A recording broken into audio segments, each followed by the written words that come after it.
Shalom, bertemu kembali dalam Efrata Devotion pada hari ini. Seorang wanita yang mempunyai seorang anak tunggal yang sangat disayanginya, suatu hari berkata kepada sahabatnya, "Saya tidak berani berkata kepada Tuhan dalam doa saya, kehendak-Mu yang jadi. Karena saya takut Tuhan akan mengambil anak laki-lakiku satu-satunya, dan aku juga takut Tuhan akan memberiku pencobaan-pencobaan berat."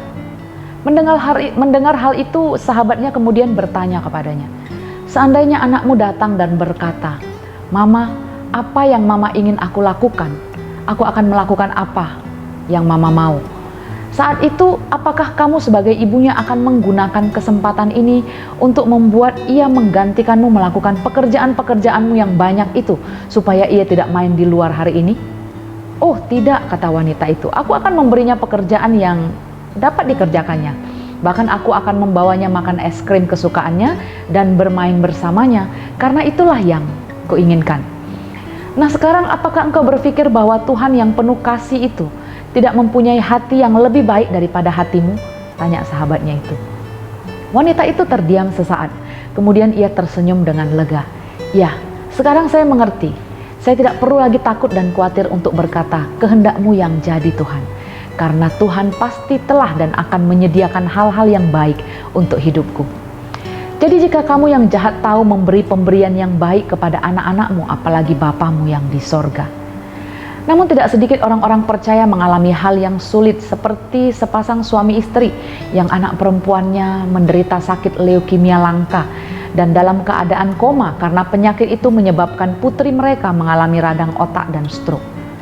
Tim medis bahkan menyarankan mereka untuk mempersiapkan pemakaman anaknya yang karena benar-benar sudah tidak ada harapan lagi. Pasangan ini dalam kesedihan masih mengharapkan mujizat terjadi bagi putrinya. Mereka berdoa Tuhan akan menyembuhkan anaknya bagaimanapun caranya. Namun mereka tidak mau mengandalkan pengertian mereka sendiri dan mau percaya kepada Tuhan dengan segenap hati. Menyerahkan segala keinginan kita kepada keinginan Allah itu memang tidak mudah, apalagi pada masa-masa sulit. Namun penyerahan diri ini menunjukkan sejauh mana seorang itu mempercayai Tuhan.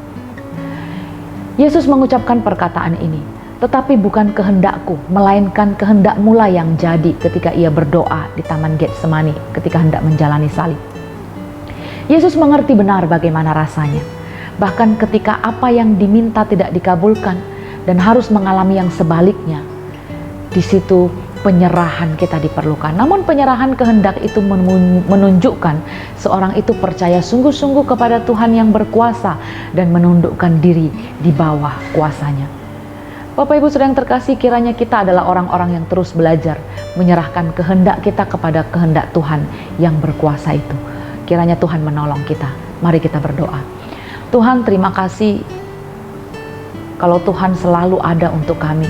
Kami mau belajar Tuhan untuk menyerahkan kehendak kami kepada kehendak Tuhan, karena kami mau percaya bahwa kehendak Tuhanlah yang terbaik, karena Tuhan sudah rancangkan rancangan-rancangan indah dalam hidup kami.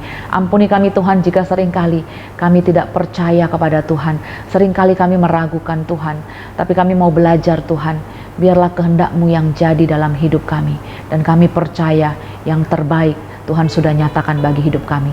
Berkati seluruh jemaat-Mu Tuhan hari ini dalam pekerjaan mereka, dalam kegiatan, dalam rumah, dalam kesehatan. Biarlah nama Tuhan saja yang dimuliakan dan berkat Tuhan melimpah bagi kehidupan kami.